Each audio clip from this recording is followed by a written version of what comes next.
you probably Hmm. think that you're not worthy of that type of relationship. So you kind of self-sabotage yourself a bit. So before we have conversations with other people, are they going to hear me? Oh, am I going to be able to express what exactly I want to say? Welcome to the Do You Feel Heard podcast, a production of Helping the Herd. Helping the Herd is committed to empowering individuals to liberate themselves from the patterns that keep them from creating their ideal life.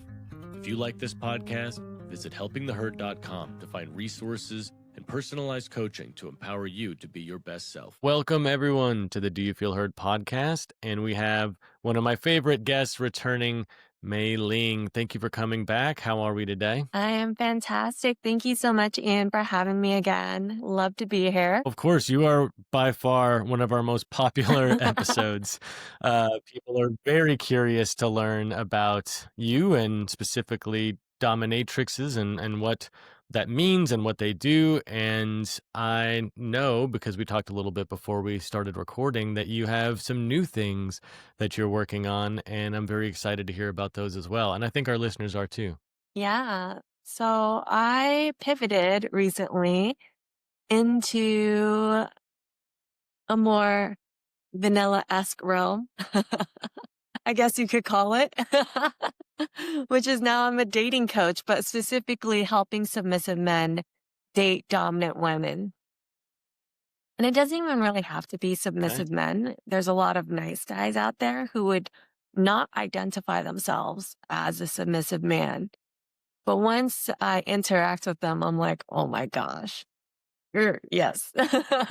You might not label yourself that, but you have all of the qualities of such a man that would like to serve with a woman. Yeah. Hmm. Yeah, let's start with some of those definitions.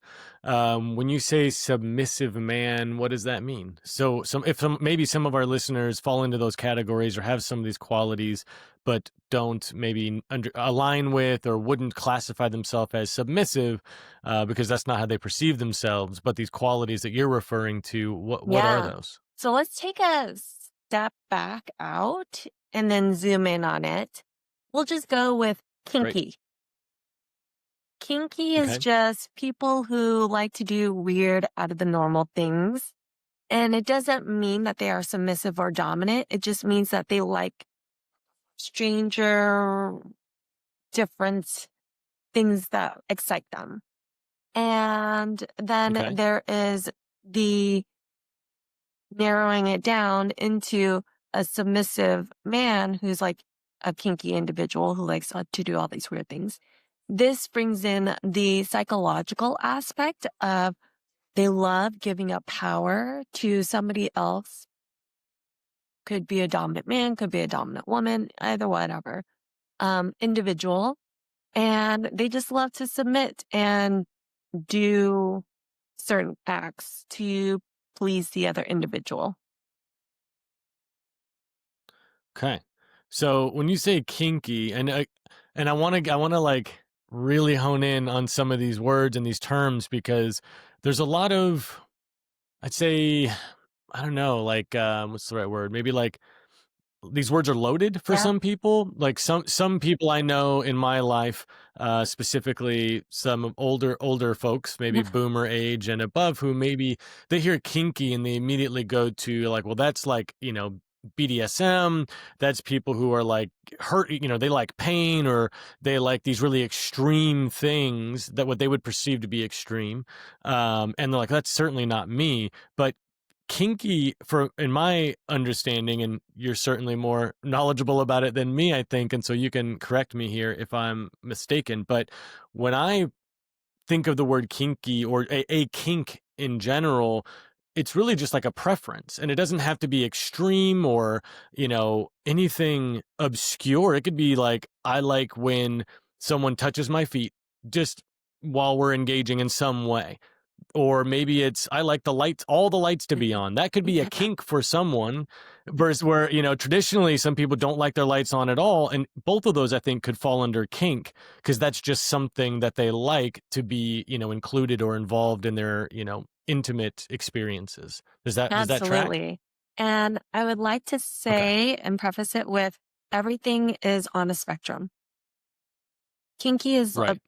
a term, and then you can have like 0 to 100, and everybody is Hmm. somewhere around within that range. And so when somebody says, "Oh, that's kinky," and another person looks at that and like, "That's not kinky," they're on different parts of that spectrum. And Hmm. so what media shows is just one version.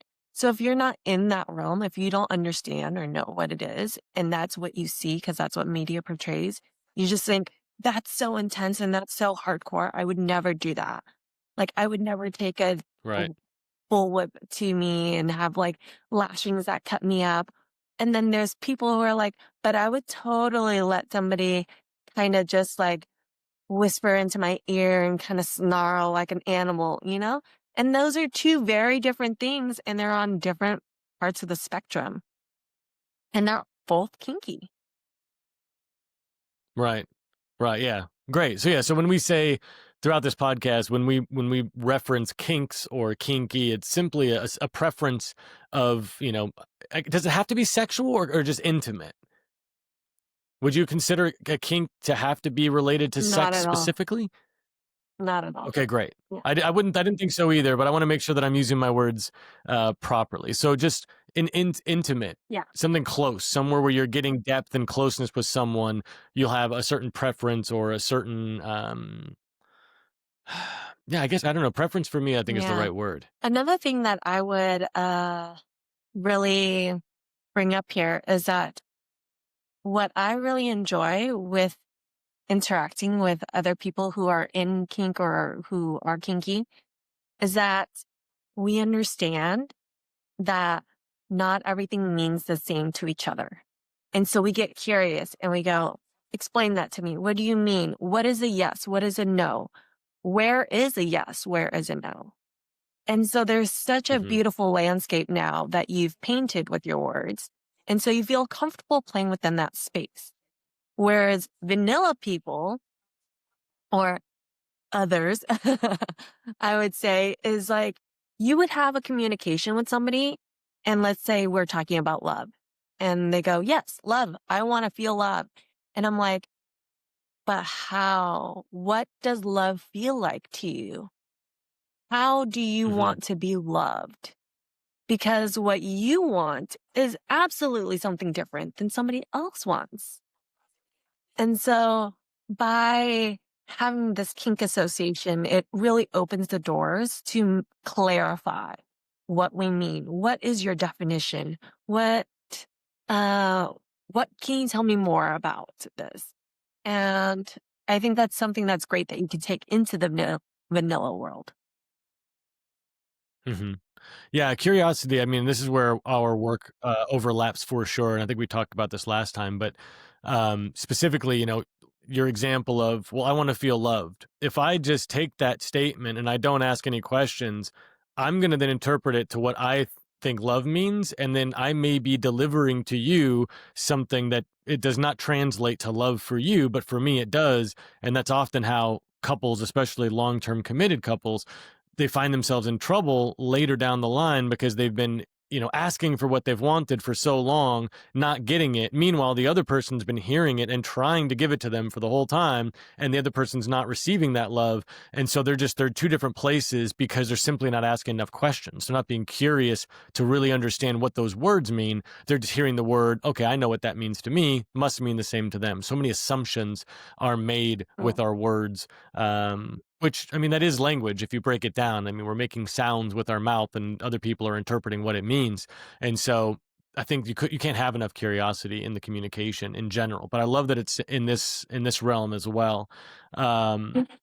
yeah. So what have you Oh, found? adding Oh, go into ahead. that, I think that's also why specifically female domination is so beautiful because there's no guessing.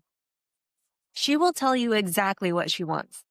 She will tell you, "Go do this.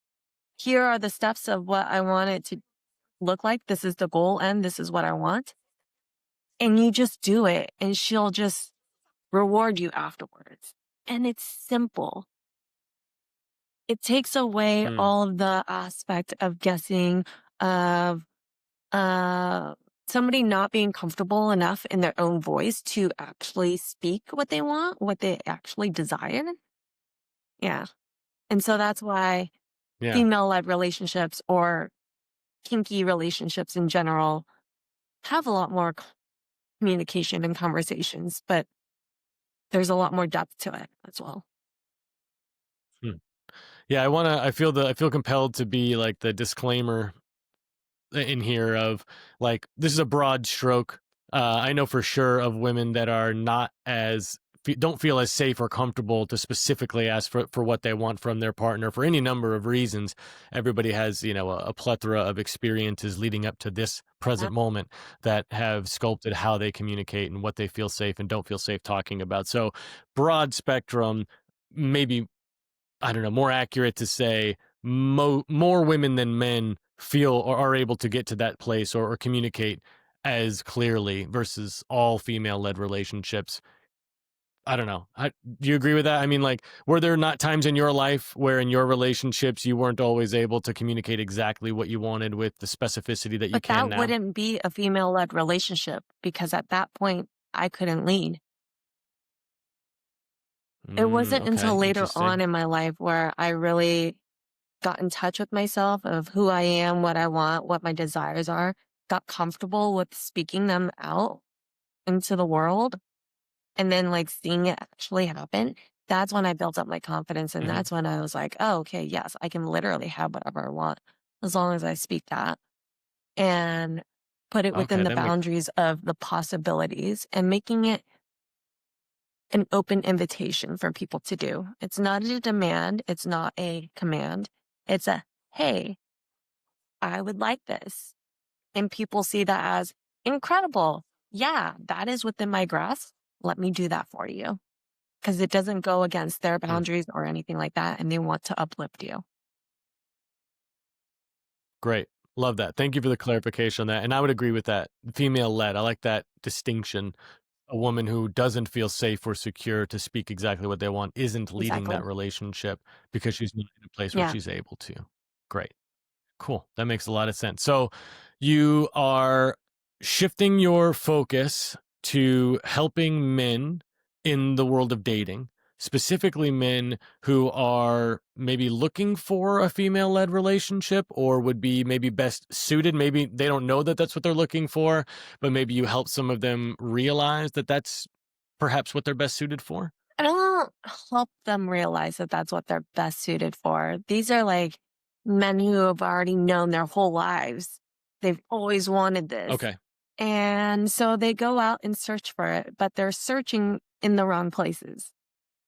And so Okay. What are the wrong yeah, places? it's like going to go buy a certain type of groceries, but you only go to the deli. And you're like, "Oh, but I wanted vegetables." And I'm like, "You're at the deli though." You realize there's only Hmm. this they only have meat there. And so I'm really cracking it open as to where to search for these people, how to like line up so it's actually a sustainable relationship and not just, "Oh, this person has the same kinks as me. It's going to be great." Kink is one Hmm. aspect in a relationship. Right. If that is the only thing you guys have in common, I'm just like, this is not gonna work. Because you're not gonna do kink Hmm. 24/7. Yes, maybe you are a 24/7 slave, but like you have there's also other things that you relate with one another. There's more than that. There's more than just, I mean, sex, plainly. There's Right. more than Right. that.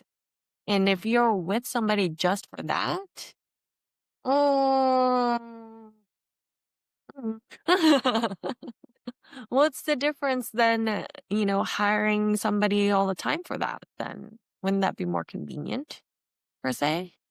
But we're looking for human connection. We're looking for something authentic, something real, something where we feel seen and heard and loved. So, yeah.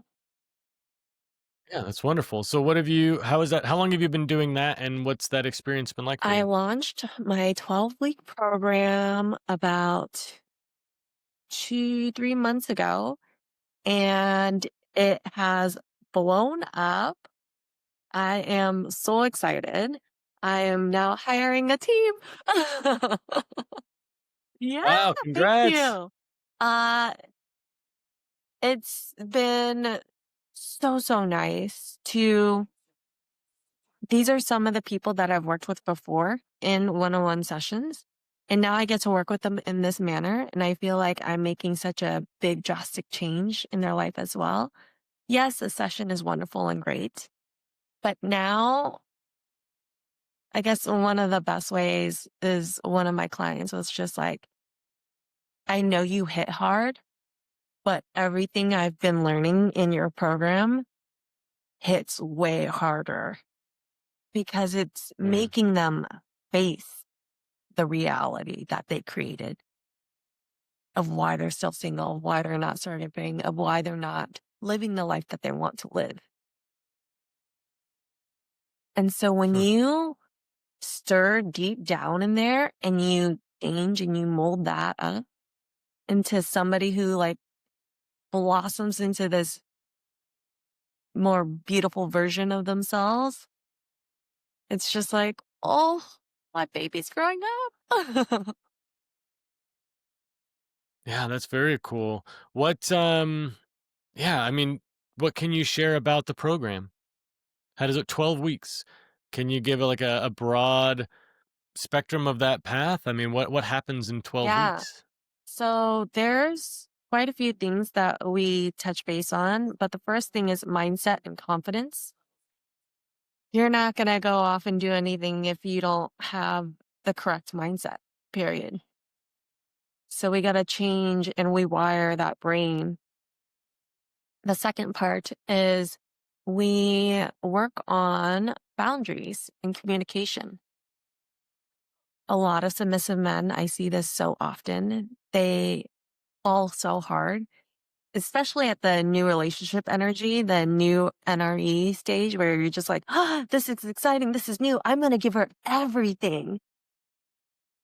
Mhm, And I'm like, anything and everything. And they give so much that they're just like, ah, I can't do it anymore. This isn't for me. I've given too much. And I was like, yeah, because you didn't stand up for yourself. You didn't have solid boundaries to like mhm, be like, hey, we can do whatever, but these are my guardrails. Let's keep it within this and sustainable. And then after that, it's going to be so where to find. What I've said before is that they're looking in all the wrong places. And yeah, that's why we do the mindset first, though. They have this mindset of like, this is the only place that I can find women, or this is the only place that these women exist. This is the only whatever. But if we change that up and then we go into where you can find them, now they see them everywhere. And it's not just like mm, seeing them, I teach them how to read the person's energy, not like woo woo stuff, but like, how can you tell if this person is actually dominant? And don't mhm. judge them as a book either, right? A lot of them are like, "Oh, she's wearing a power suit. She must be dominant." And I was like, "You wear suits. You're a doctor, but you want to be submissive at home. So you think she wants to be dominant or submissive?" And he's just like, "Oh, I don't know." Well, there's more to that. Don't write off the quiet girl in the corner, right? She's the one that's observing everything though, and she's soaking it all in and she's looking at all the stuff and seeing to make a strategy and a calculated move. So maybe she could be the dominant one. And Hmm, then after that, we work on flirting. A lot of submissive men, yeah, there's communication aspect, but also they fall into the friend zone so hard. This guy is mhm. so nice. He's just going to do anything for me. Let me just string him along forever. because he's not going to say anything to say no. He doesn't have boundaries to say no. So, yeah, I'm just going to use him until he's done or whatever. But once you have the boundaries, then you know how to find them and whatnot. I'm going to teach them how to flirt so that they are no longer in the friend zone. It's either a yes or a no, and they can pursue and have that relationship. Yeah. Love it. Yeah. That's everything? There is a lot more, but yes, that is most of it. Those are like the core No, that's pillars. great. So Yeah. yeah, I like the friend zone piece. I think that's something, especially when I was younger, that was very common. A lot of, at least in media, but also in relationships I had with friends where they would complain about that. I'm in the friend zone. How do I get out of the Yeah. friend zone? And I think that it's probably worse now than it's ever been because we're so like apart. We're communicating digitally. We're not really communicating in person. And so there's less that we're receiving and giving to each other. And I think it makes it easier to fall into that trap because there's so many relationships to be Yeah. juggling that they're not even intentionally putting you in the friend zone. That's just kind of where you fall because, for any number of reasons, you didn't stand out to not be in the friend zone or someone, display something that they were like, okay, I need to really put energy Yeah. into this because there's a lot here. There's something here that I, want to pursue. And so I think that's great. I think that's a service that a lot of people are looking for. So yeah, how do people who are struggling in the friend zone, how do those people find you? I'm doing mostly everything off of Instagram now. Okay. So serve.mailing is my new Instagram handle.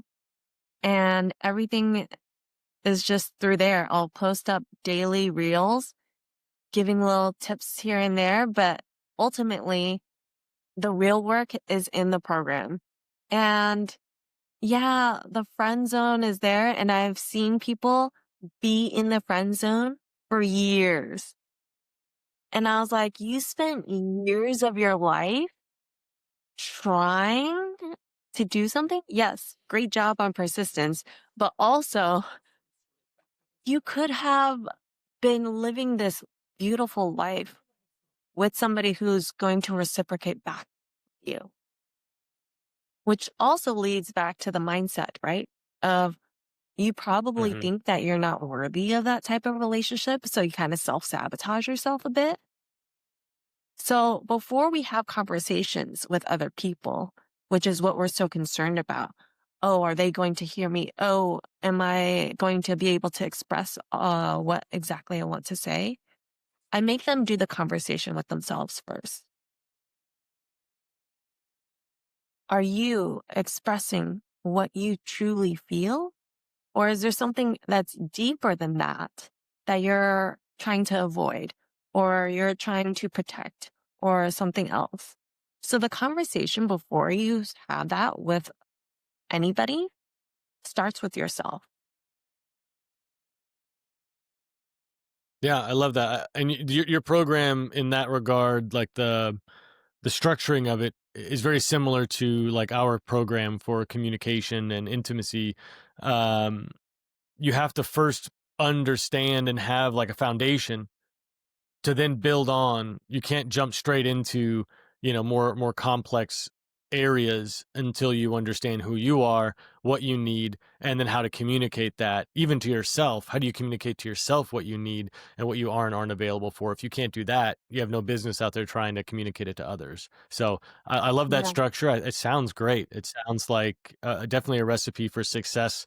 And I love the part about like, yeah, spending years or even, I mean, months in this state of like serving this person in this role while you're not likely not receiving what you're needing, which means you're way out of balance in that relationship. And maybe not even through another person. Maybe had they had the ability to communicate that to what they needed to that other person with like an invitation embodying consent, their own boundaries, they have limits. This is what I want. Are you available for that? And if it's a no, then great, I can now move on. But if it's a yes, maybe they were just waiting for that. And since they never got that kind of assertiveness from them, a clear request of what they're looking for, they did sit in the friend zone for all of that time. And that could have been avoided had they simply, communicated their truth in an Yeah. authentic way. So I think Hmm. that's great. Yeah, Thank you. wonderful. So, it's 12 weeks long. It's been going for 2 to 3 months. It's so, what's the right word? Successful, at this point. So many people are interested in this. So many people are feeling called to do this work that you're needing to bring coaches in. Yeah. So how's that? How do those people find you? The same way, to go onto Instagram at Yeah. serve.mailing, or are there certain, what are you looking for in a coach? I am just doing, it's gonna be primarily me first, but I'm having, like, back end help. So I'm still doing most of the coaching, but Okay. I'm having other people doing, like, the DMs and other stuff as well. So just admin work. Um, but yeah, everything, I'm just simplifying it. Previously, I was throwing everything out there everywhere, and now I'm just like, "Okay, we just do one thing and do that one thing." And the way Yeah. I look at it is the same way that men date.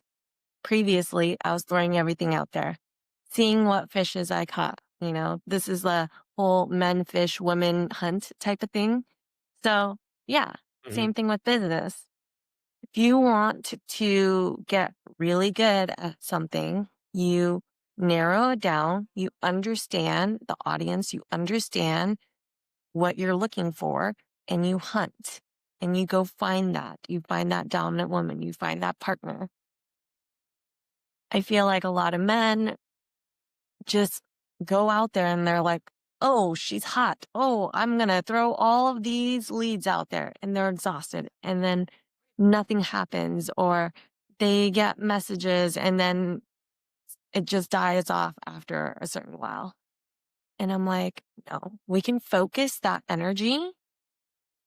So a lot of people are concerned with, oh my gosh, but I'm kinky and I'm a submissive man, so my dating pool is already really small. Why are you narrowing it down even more? This is so like, and I was like, would you rather answer and go out on 1,000 dates and hopefully find that one?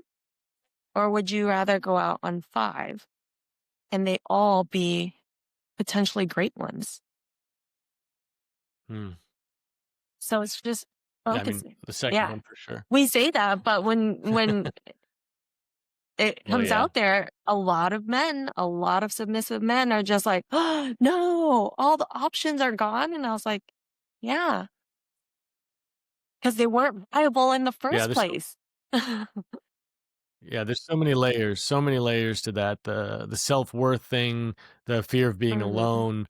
Like, yeah, I definitely have fallen into that at different periods of my life of like, well, I'd rather be dating somebody mhm. than not dating anybody, because what if it's gonna be alone all the time? Like, that didn't feel good because I didn't feel comfortable being with myself, Yeah, for any number of reasons yeah. at that time in my life. And so I think that's definitely, one of the many layers there. But one thing that a friend of mine told me a while ago, when this is before I had met my partner Sarah, was, if you're looking for, someone who does, for instance, someone who cares about their body, and somebody who is active, and, for instance, someone who does yoga. If you care about a partner who has that thing, don't go to a bar looking for a partner. Go to a yoga Mhm. studio, because people who do yoga go to the yoga studio. So, like, just that, and I'm not saying, go to a yoga studio, or that everybody that goes to a yoga studio is healthy, but the idea of, well, what am I looking for first? Let me get clear on what I'm looking for, and then let me think about what would those people be doing, and then I'm just going to put myself in those situations, and then maybe make a connection. Don't be a creep about it, but just put yourself in the area where the people that you're looking for might also be, and then make genuine connections. I made dozens of friendships in those environments long before I found my partner. And all of those friendships and relationships are also still very valuable and meaningful. But, Yeah, that it's that analogy of like, yeah, don't go to the deli if you're looking for produce, don't go to the bar if you're looking for someone who is gonna be really mindful about how they care, how they treat their body. Go somewhere where somebody, might have an opportunity to treat their Hmm. body well. But that's also already where you're at your journey of knowing yourself and knowing what you like Right. and going off and being comfortable doing all that on your own, right? Some people, Certainly, yeah, this is fast yeah, forward. This is recent. This is recent years, not, younger, less yeah, developed me, less aware of myself and what I care about and what's important to me in a partner. I was still definitely figuring that out for a while, and, I needed that help. I didn't have you, unfortunately, as my coach. I had, I had to rely on my friends and those who were, I was surrounding myself with, and thankfully, some of them had some really sage wisdom to provide, and so, yeah, I think this is a great opportunity for people who maybe don't have that around them to be able to go to somebody specific and say, okay, help me figure out, how do I make some shifts so that I can get, I can have in my life what I'm looking definitely. for. And I definitely see this as like, okay, it's 12 weeks, right? That's 3 months that could change your life. Or you can keep doing the same thing you're doing, which is giving you the same results. And maybe you'll find out little snippets here and there to finally change.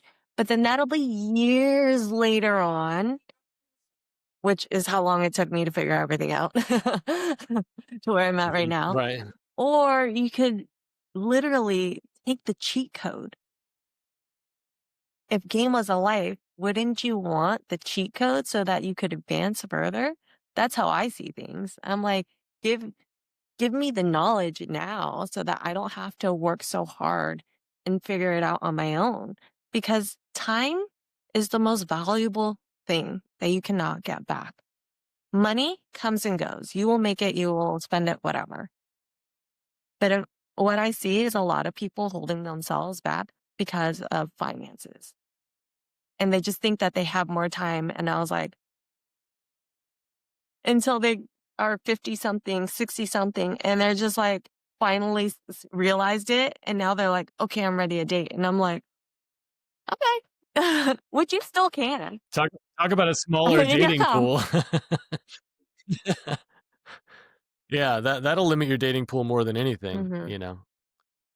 Well, Yeah, yes. And also, it changes the dating pool. for There sure. are some people who I know who are a lot older, and because they're much more comfortable with who they are at that point, they don't have any trouble dating. But if you haven't gotten to that point where you're comfortable with where you're at and you're at that age, well, yeah, we got some work to do. Yeah, absolutely. Yeah, I think that's great. I'm really excited. I'm excited for your journey. I cannot wait to hear more about it. And yeah, I hope that anybody who find themselves in any of these categories that we've discussed, if anybody's finding themselves looking for support, I definitely encourage you to go and see Mae Ling. She's great. And yeah, I can't wait to hear all of the Oh yeah, I don't know, all the stories of I mean, I've heard plenty of stories from you from your previous chapters of how you've impacted people's lives and really helped them to get that self-awareness and then use that to create the life that they want, and that's why we brought you on the first time. And so, yeah, I can't wait to hear how this new chapter is gonna also serve people in such a meaningful Yeah. way. I realized that while I love dominating, I can't dominate everybody out there. But I was like, oh, if I can help a submissive man find their dom out there and there's just more love in the world, oh, Mm. how much better would that be? And so I'm really excited for this chapter. Yeah. Yeah, are you still holding space as a dom for clients? Is that something that people can still reach I out to you for? am, and I'm also being extra selective now that I am so busy with everything. So only the core select people that are worthy. That's perfect. Yes, so we're gonna definitely clip that one. That's so good. Um, But that's important though, right? Because why would you spend your Yeah, that's time great. doing something and sharing your space and energy with somebody who doesn't isn't worth it? That also goes for a Yeah. submissive man, honestly. Like, why would you serve a dominant woman if you guys don't align, if you guys don't match up, and, you do all these things to please her, but it's not, she's never fully pleased. And so you just beat yourself up over it. Or maybe she's a narcissist, right? And so you leave feeling Mhm. guilty and insecure and you're like angsty and super anxious, like, oh my gosh, what am I going to get punished for? Like, why would you, like, is that worth your servitude? Because Mm. worthy works both ways. Mhm. Mm. Almost wanna, like, say that again. Yeah. Yeah, that's absolutely I mean, I think it's accurate, and I think, again, it falls back into, like, knowing your worth and believing in your worth as well as wanting to, honor someone else's worth, like, yeah, I think that's something that's lacking, and I see it in my clients constantly, Mhm. and we very rarely go into that space, especially in the beginning of, the, um kinks, if you will. That's normally something that comes much later in our work, but the self worth issue comes up real early because it's normally very evident in communication patterns and some of our, attachment styles. There's a serious lack of self worth, I think, in general in the world or our society, especially the Western world, which is where most of my clients come from. There's a serious lack of self worth. A lot of it's also really cultural as well. Hmm. It's how were you raised? Where, because I'm born in America, but my parents came from Asia. So what they instilled in me is all these Asian norms or societal pressures. But living in America, and I was like, this doesn't make sense. It's so confusing. And now, what is that self worth, which I had to find, right? It's, am I Hmm. American? Like, can I call myself an American? And then when I go to Asia, or specifically Vietnam, they're like, you're not even Vietnamese. You're not real Vietnamese. And you're just like, I don't belong anywhere. And so this whole aspect of Hmm. like, what is belonging? What is worthy to be labeled as something? And why do you work so hard for a label? Why are Yeah. it just is something. It's a thing that we put to categorize people easier so that our brains work more efficiently to click and like, okay, great. Yes, that's a no, blah, blah, blah. And when we don't have this precious label, we start feeling a sense of lost, a sense of like, oh no, like, and it's okay. Why can't you create your own label? Why can't, Mhm. Or why have a yeah, label at why all? can't you just exist and be okay with that? Yeah, And it's not, love that. That was a conversation and, I was having. Oh, go ahead, and go ahead. this world that we live in, yes, it's materialistic. We have all these things, but it's not just things. We want labels. We want to, we want all this other stuff, right? Love and desire and these kinks. Those aren't physical things, but we want so much of it. And so how do we satiate all of that while also not projecting it upon another person to fulfill all of those things for us? Yeah, yeah, this is a common, subject that I've been talking about recently is these, like, boxes, and that our in society and media and even just, like, our programmed minds, we're all kind of walking around trying to put people into boxes so we can like compute things, compute what's happening quicker, more simply. Of okay, well they're in this box, they're in this box, they're in this box, and now I know, well this is what I know about these people.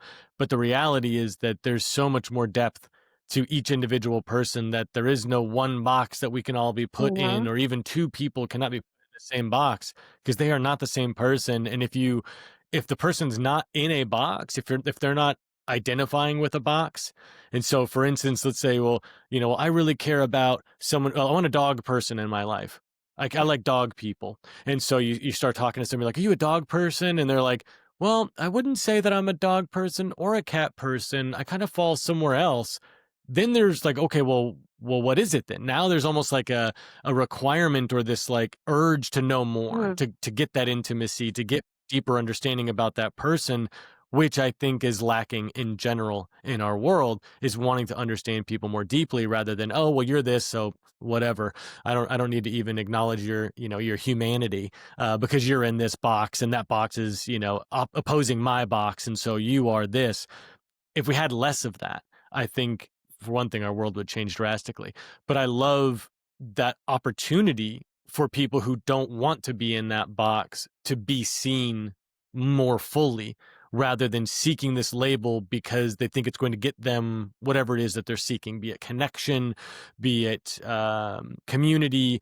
Like, I want to belong. And so I'll just assign this label to myself, even though I don't really fully align with it. That's also hopefully it's one of these things that will, you know, um, be weeded out. A pattern that'll be weeded out once people learn their boundaries and they learn what they are and aren't available for. I'm not available to sacrifice who I really am to get this other thing. I'm going to authentically be me. Yeah, absolutely.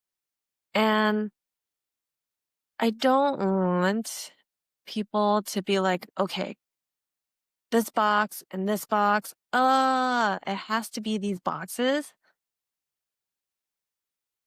And there's this mindset of like, okay, someone's got to win here all the time whenever there's an argument or, whenever things are bound to come up and whatnot. And so it's common to look at it as okay, well, I'm going to self sacrifice, which is common for a lot of submissive men to self sacrifice in order for her to get what she wants because her box is more important than my box, let's say.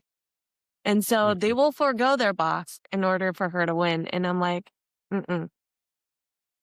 If you just stop and take a pause instead of being reactionary and talk to her, I know, scary, talking to each other, you will find something that's not in the boxes.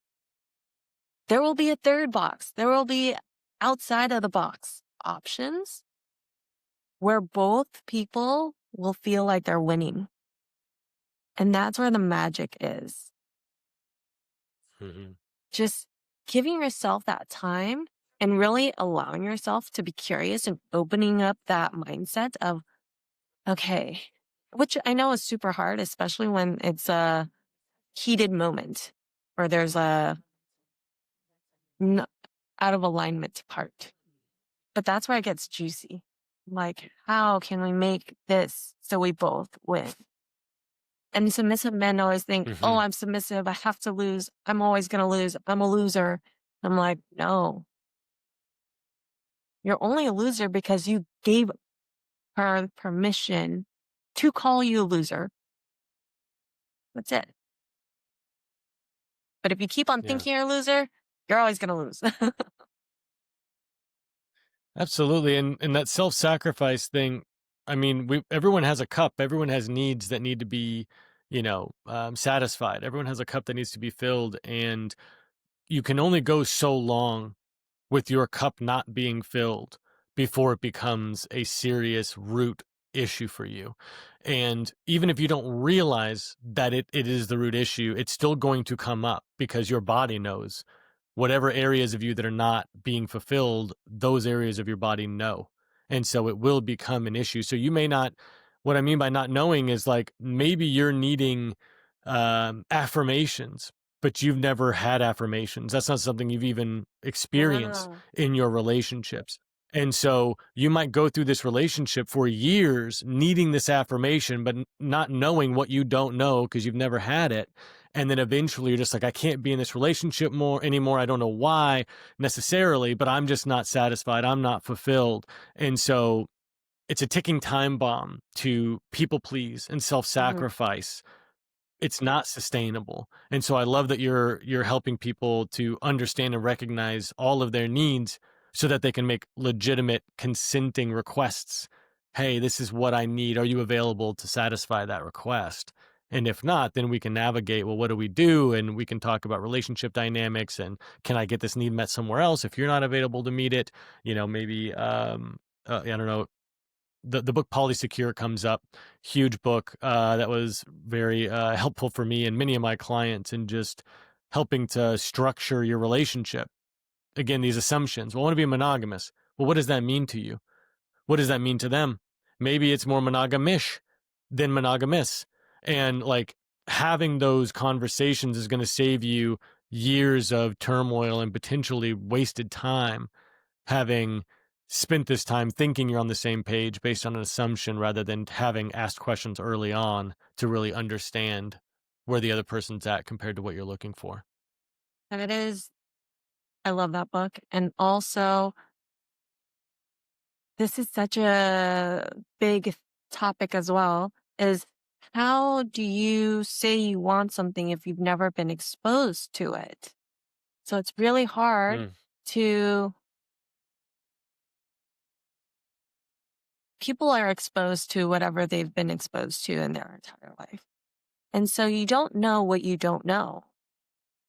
And so hmm how do we get to that part of knowing what we need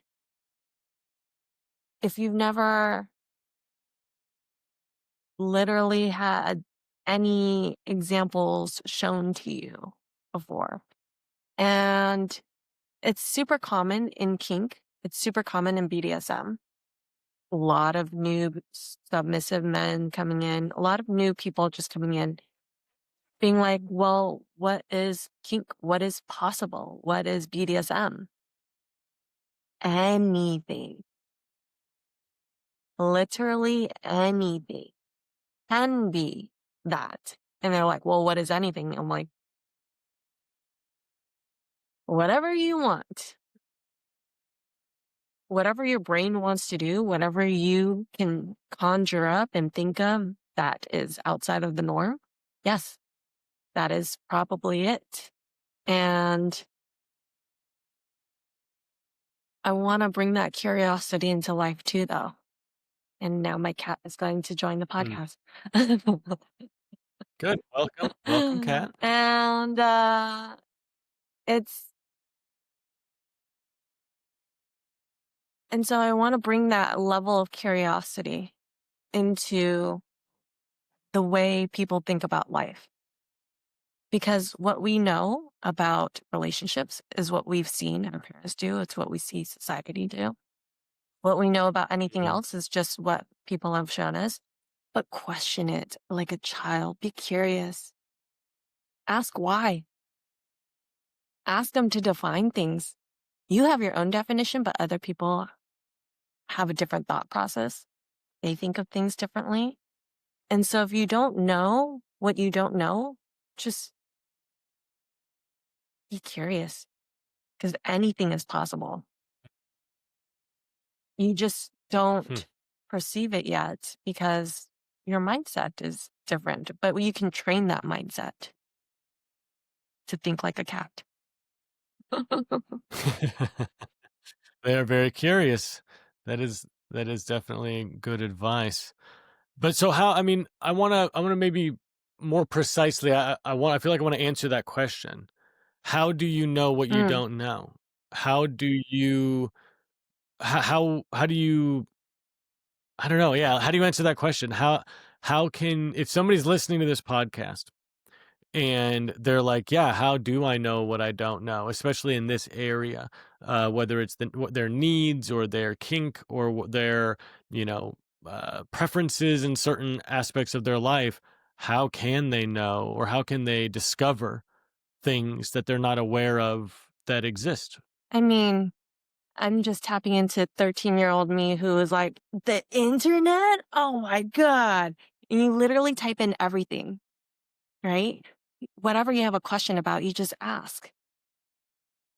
There's so much Mm, information out there everywhere. We are so privileged to have so much information out there.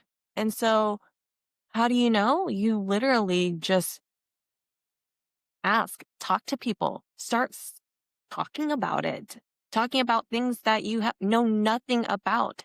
And then you will find that uh, suddenly one of your friends is an expert or has experienced this. But that's the thing. We're too afraid of being judged by others. We're too afraid of, oh, what will other mhm, people say? And if everybody does that, we all stay so isolated. But if you're curious and you're just like, oh, I don't care. What is that? And you just ask, then another person will be like, oh my God, I thought I was alone. But you too. Oh, great. I don't know either, but let's figure this out together. And mhm. so it's a great way to Yeah. connect. Yeah, I love that. Let go of the shame, let go of any potential judgment that someone might have of you, and just embrace your truth, or in this case, your Hmm. curiosity, right? I mean, yeah, I think that's great. Definitely do that. Go talk to your friends, ask them about their kinks. Uh, next time you have a dinner party or a game night or something, make sure you start asking about those things. Um, but for real, I do think it would be beneficial to have that openness, because how else are you gonna know? I mean, the internet, yeah, you can search, but the internet's also a Oh, wild place, filled with, misinformation, with really confusing information, and so while I think especially if you have something to look for, I think it's great. But if you're going out there with no direction at all, I don't know, that could be also potentially kinda scary, yeah. some of the things you might, yeah, presented But with. also, your friend group is a mirror of where you're at. So if you want to Right. expand that mirror and see a different perspective, I would say, yes, the internet and also finding different people because Mm, your friends are that same sounding board. You are all making the same amount of money ish within a certain percentage. You are all have the same commonalities, same whatever. But if you want to expand, if you want to, you know, breach into a different level or a different category or a different box or a different whatever, you're going to have to surround yourself with strangers. You're going to have to surround yourself with different people. You're going to have to surround yourself, be in a different surrounding and grow and yeah. learn that way. And it's scary. Yeah, I like that. Yeah, putting yourself in situations where things are strange, whether it's a person that is unfamiliar, or a setting, or a topic, or something that is unfamiliar to you, will help you maybe discern, how does this feel for me? Is this something that I feel called to? Do I resonate with this, or is this a Yeah. no for me? And you can't possibly know that until you're exposed It's to it. also, yeah, you're exposed to it, but you're exposed to it with maybe not the right person, maybe not the right Mm, place, maybe not the right day because your mood is a little off. There's so many variabilities. So don't just try it once and be like, ah, not for me. It's like you tried it once. mm. Okay. You try it a second time. I'm not too sure. I would always do it 3 times.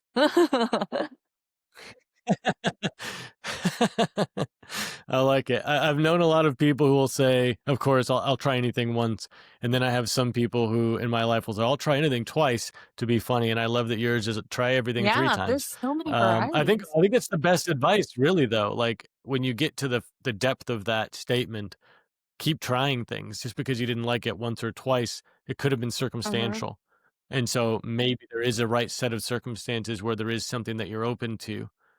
Yeah, I think that is great advice. Try everything 3 times. Alright, I'm keeping it. I'm adding that to my, my sage wisdom notes in my What are your sage wisdom So, things that I've been? keeping wonderful way. is the gratitude at dinner. Yeah. Mm. Good one. Yeah, we do it for every meal. It's so nice. I find that as a family unit here, we're we're speaking to our gratitudes all the time. Like because it's Yeah. normalized and it's just something that there's no like, hey, are we gonna do gratitudes? Even if we go out to eat Mhm. somewhere, we had my son just 9 2 days ago, and we went to his birthday party, and then afterward, Sarah and her family and my son and I we went out to dinner, and we went and got like burgers or something, and we just none of us touched our food, and we just waited till everybody got it, and then we just said the gratitudes. There was no question that that's what we're going to do, and having that as a habit has opened the door for like far more Yeah. thank yous, far more like, hey, I'm really glad that I have this, or I appreciate this, or whatever. Just that um it's just a new way of Yeah. interacting. Right? The same way, like, if you're in a household where everybody's always negative and complaining about things, or everything's somebody else's fault and I'm the victim, if Yeah. that's your, standard, that's going to be, pervasive in everybody in that environment. It's going to bleed into all of their interactions. So, yeah, I love Tying that. this into When did you start that? what? What was the question? When did you start Right it? When did you start after the our gratitude meal. practice? I've been doing it since. That's awesome. But Really? tying that into where we're at this time in the calendar right now in this year is Thanksgiving. And I'm like, we only Mm. do it once a year when we could do it all the And even then, time. Oh, yeah. And so, and not only that, but I do it after every session I have with my Mm. clients. I do it after every interaction or whatever because our brains are going to pick up on what we make a habit. And so if you seal something up, seal a container up with that positive thing, with that high note, that's what you're going to remember. And you're more likely Mhm. willing to make that change because you have that, oh, I'm a good boy. Oh, I did this. Yes. So yeah, you're going to get that feel good to continue doing all of that stuff. And this is tying it into kink and BDSM, why I don't believe in punishments. When you punish somebody, yes, how are they going to learn if you don't punish them?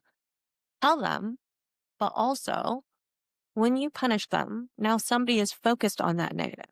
They're focused on, oh my gosh, I shouldn't do that. I'm not going to do that, blah, blah, blah, blah. And that's all they're thinking about.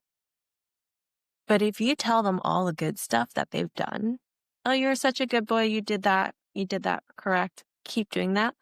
They're more likely to do all of that more. Mhm. And so, yeah, it's literally how to train people. How to train a man, do this. Yeah, and how to train Uh-huh. yourself too. I mean, if you want that out of yourself, that's what, a great habit to take Yeah. on. I love it. I'm so glad to hear that you've been doing gratitude practice since we did that Yeah. together. Yeah, It's funny that's because wonderful. now I've been doing it so much ever since then that all of my friends know and they start it instead of me. And I'm like, oh, it's like, what? It's contagious. Yeah, it's so great. That makes me so Yeah. happy.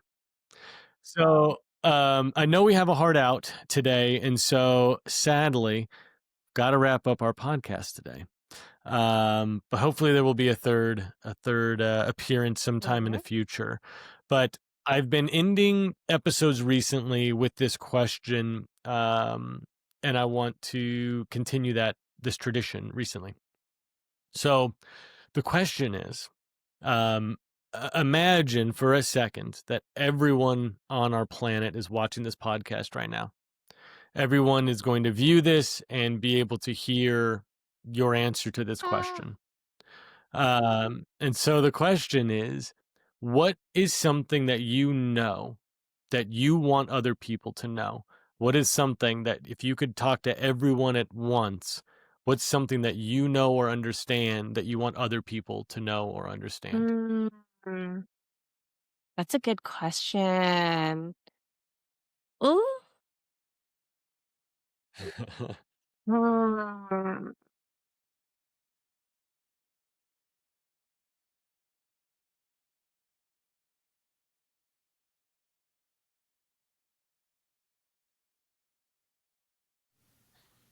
I guess tying it all in together with everything that we've been talking about, since we all want love and we all want to be loved, it would be that you can only get the amount of love from somebody else as much as the love that you love for yourself. And so, like I said, everything is a mirror reflection back at you, who you surround yourself with, who you talk to, your friends and whatnot. If you don't love yourself and you're like, oh, well, I'm not getting this and it must be other people, kind of take a look inside. Because once you start loving yourself, you're just like, oh my God, everyone's so nice to me. Everyone's so caring. They're so supportive. They're so incredible. They're like the best cheerleaders and they just want to see me succeed and they just are so supportive. Because that's what it's like. It's it's such a huge drastic change. But it really starts from within. Yeah. Beautiful. Well, thank you so much, Mae Ling. So glad to have you back on again. Thank you for taking the time to connect today, and I can't wait for the Thank next you, one. Ian. It's so lovely to see you and talk to you again. One more time, let's remind everybody how they can find you. Serve.mailing on Mhm. Instagram. You have a My website? website is still there. It's Miss Mae Ling, MISSMAELING.com. That's, Anywhere else? I mean, my website will take you everywhere. So just go to the website. Sweet. And we'll have that in the Yeah. description of the episode. So anyone that's looking for it can just Yeah. find it in there. Thank you. Hello. Great. Well, thank you again so much. Thank you all of you for listening, and we'll see you next week. Bye.